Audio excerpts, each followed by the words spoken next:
নব্য বিজেপি, পাড়ায় পাড়ায় বিজেপির গোষ্ঠীদ্বন্দ্বে বোমাবাজি হচ্ছে। গতকাল দেখলাম বিজেপির এক কর্মীর হাতে আর এক কর্মী খুন হয়ে গেছে, বিজেপির গোষ্ঠীদ্বন্দ্বে লাশ পড়ে যাচ্ছে। এলাকায় এলাকায় যারা তৃণমূলের তোলাবাজি করতো তারা এখন জয় শ্রীরাম বলে গলায় গেরুয়া একটা নেকড়া ঝুলিয়ে কপালে তিলক কেটে তারা এখন বিজেপির তোলাবাজি করতে বেরিয়ে পড়েছে।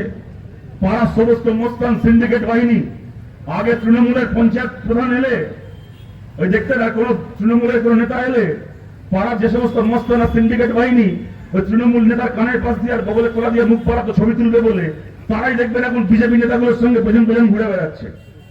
গোটা পশ্চিমবাংলার দিকে তাকিয়ে দেখুন, আপনাদের কারুর মনে হচ্ছে সরকার পাল্টেছে? কারুর মনে হচ্ছে বাংলার দিকে তাকিয়ে সরকার পাল্টেছে? আজ থেকে 4 মাস আগে 5 মাস আগে বাংলায় কোন জিনিসটা হতো না? চুরি, ধর্ষণ, খুন, তোলাবাজি, চোখরাঙানি। আজ থেকে 5 মাস আগে বাংলায় কোন জিনিসটা হতো যে জিনিসটা আজকে হচ্ছে না? যে বাংলার দিকে তাকিয়ে দেখুন। আমরা সমস্ত মানুষের কাছে আবেদন করছি, এর বিরুদ্ধে আমাদের প্রতিবাদ করতে হবে।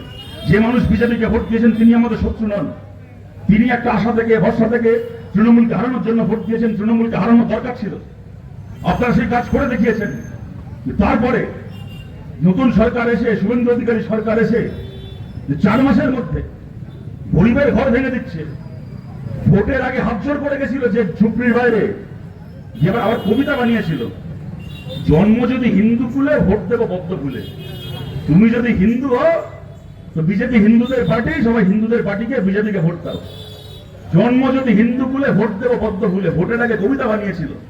ভোট হয়ে গেল, যে বাড়িতে গিয়ে ভোটের আগে হিন্দু বলে ভোট চেয়ে এসেছিল, ভোটের পরে আঙুল থেকে ভোটের কালি উঠতে পারলো না, সেই বাড়িতে বুলডোজার পাঠিয়ে দিল সেই বাড়ি ভাঙার জন্য। বলে নাকি তোমার দখল করা ঝুপড়ি, তুমি বেওয়ারিশ মানুষ, তুমি অবৈধ, তোমার বাড়ি ভেঙে দেওয়া হচ্ছে, তোমার দোকান ভেঙে দেওয়া হচ্ছে।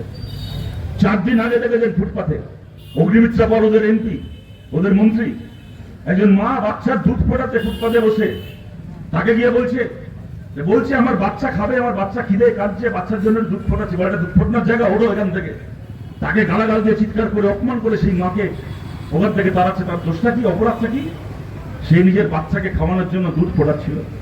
অনেকে প্রশ্ন করছেন, আজকে দেখলাম শুভেন্দু অধিকারী একটু আগে সেই ভদ্রমহিলা গিয়ে আজকে শুভেন্দু অধিকারীর সঙ্গে দেখা করেছে। শুভেন্দু অধিকারী আবার পাশে দাঁড়িয়ে কিছু কথা বলছে, তারপরে দেখি সাংবাদিকদেরকে বলছে যে উনি আমাকে জানালেন উনি বিজেপিকেই ভালোবাসেন, বিজেপিকেই ভরসা করেন, আমার ওপর আস্থা আছে, মুখ্যমন্ত্রীকে ভরসা করেন। ঠিকই আছে, নিশ্চয়ই ফুটপাতে থাকেন, বেচারি বিজেপিকেই ভরসা করেন। আর আরো যারা যারা আজও বিজেপিকে ভরসা করছে সবাইকে একদিন বিজেপি ফুটপাতেই বসিয়ে ছাড়বে। যাই হোক, সে শুভেন্দু অধিকারী বলছে, উনি বললেন উনি পুরসভার অফিসের জানলার পাল্লাগুলো আর পর্দাগুলো তো চুরি করেনি, চুরি তো করেছে পুরসভার ভেতর বসে থাকা কতগুলো তৃণমূলের চোর, কতগুলো মানুষ চুরি করেছে। আজকে দোষ তো চেয়ার টেবিলগুলোর নয়, দোষ তো জানলার পর্দাগুলোর নয়, সেই যে মানুষগুলো চুরি করেছে, যাদের মাথায় মমতা ব্যানার্জি যাওয়ার আগে চোরের স্ট্যাম্প বসিয়ে দিয়ে গেছে। মমতা ব্যানার্জি নিজে বলে পুরসভাকে চুরির জন্য বাতিল করে দিয়ে গেছে। সেই পুরসভার একটা চোরও কেন গ্রেপ্তার হবে না? তার বদলে গ্রেপ্তার হবে ধর্ষণ করে খুনের প্রতিবাদ করেছিল বলে আমাদের কমরেড লায়েক আলী, সে জেল খাটবে। বিধানসভায় দাঁড়িয়ে শুভেন্দু অধিকারী বলছেন, দেখলাম তার আগে হুমায়ুন কবির মুর্শিদাবাদে সভা করতে গিয়ে বলছে রেজিনগরে এখানে এমন করবো, মুর্শিদাবাদের সমস্ত মুসলমানকে জড়ো করে বিজেপির যে মুর্শিদাবাদ জেলা সভাপতি তাকে আর খুঁজে পাওয়া যাবে না, তাকে গুম করে দেবো। সমস্ত মুসলমানকে মুর্শিদাবাদে জড়ো করে আগুন লাগিয়ে দেবো মুর্শিদাবাদে। হুমায়ুন কবির দাঁড়িয়ে বলল। শুভেন্দু অধিকারী মুখ্যমন্ত্রী বিধানসভায় এসে বললেন হুমায়ুন কবিরের ওই বক্তৃতা তুলে ধরে যে এত বড় আস্পর্ধা এই কথা বলেছে। আজকে এটা মমতা ব্যানার্জি সরকার নয়, এটা এখন আমাদের জাতীয়তাবাদী সরকার। ধর্মের নামে বলছো আমাদের জেলা সভাপতিকে ওখান থেকে গুম করে দেবে আর মুর্শিদাবাদ জেলা আগুন লাগিয়ে দেবে। আমি গ্রেপ্তার করবো হুমায়ুন কবিরকে, বিধানসভায় দাঁড়িয়ে বললেন। তারপরে কি হলো জানেন? এই যে আমরা এখানে যে সভা হচ্ছে বলে এখানে মঞ্চ বাঁধা হয়েছে, এখানে মাইক লাগানো হয়েছে। বলুন তো আজকে যদি এই সভায় দাঁড়িয়ে আমি কোনো বেআইনি কথা বলি, আমি যদি কোনো অন্যায় কথা বলি, যে কথা বেআইনি, তাহলে কার গ্রেপ্তার হওয়া উচিত? আমার গ্রেপ্তার হওয়া উচিত। যদি এখানে দাঁড়িয়ে আমি কোনো বেআইনি কথা বলি, কোনো হুমকি দিই, কোনো খারাপ কথা বলি, এই যে দাদা এখানে মাইক লাগিয়েছেন তার গ্রেপ্তার হওয়া উচিত। তাহলে টাকা দিয়ে মাইকটা লাগানো হয়েছে, যে দাদা এখানে এই ডেকোরেটরকে ডেকে এনে এখানে মঞ্চ বাঁধা হয়েছে, পেছনে ব্যানার ছাপিয়ে আনা হয়েছে, তাদের গ্রেপ্তার হওয়া উচিত। আমি যদি কোনো খারাপ কথা বলি তার জন্য? আপনারা চিন্তা করতে পারেন, হুমায়ুন কবির রেজিনগরে দাঁড়িয়ে এই কথাগুলো বললে বলে হুমায়ুন কবির গ্রেপ্তার হলো না, যারা ওখানে মঞ্চ বেঁধেছে, যারা ওখানে মাইক লাগিয়েছে তারা গ্রেপ্তার হয়ে জেল কাটলো। আর হুমায়ুন কবির দেখি হাতে গোলাপ ফুলের তোড়া নিয়ে শুভেন্দু অধিকারীকে নবান্নে দাঁড়িয়ে সেই ফুলের তোড়া দিচ্ছে, আর শুভেন্দু অধিকারী সেই তোড়া নিয়ে ক্যামেরার সামনে হাসি মুখে ছবি তুলছে।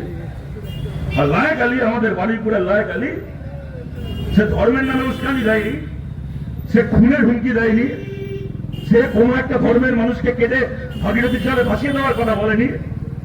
সে দাঁড়িয়ে একটা ধর্ষিতা ফুট হওয়া একটা বাচ্চা মেয়ের জন্য ইনসাফ চেয়েছিল, ন্যায় চেয়েছিল, বিচার চেয়েছিল বলে আজকে 1.5 মাস ধরে সেই লায়ক আলী জেল খাটছে। আমরা বলছি শুভেন্দু অধিকারী একবারে শীত পাল্টায় না, আজ দাও আগামীকাল ওই লায়ক আলীকে আমরা জেল থেকে বার করে আনবোই। কিন্তু বাংলার যে মানুষ আপনাকে ভোট দিয়ে মুখ্যমন্ত্রী করেছে, বাংলার যে মানুষ আপনাকে ভোট দিয়ে মুখ্যমন্ত্রী করেছে, সেই মানুষ কালকে আপনাকে জিজ্ঞেস করবে হুমায়ুন কবির থেকে শুরু করে সুরজিৎ মিত্র, অদিতি মিত্ররা কলার তুলে বুক ফুলিয়ে ঘুরে বেড়ালো কেন আপনার সরকারের আমলে? আর নিরপরাধ প্রতিবাদীরা জেল খাটলো কেন?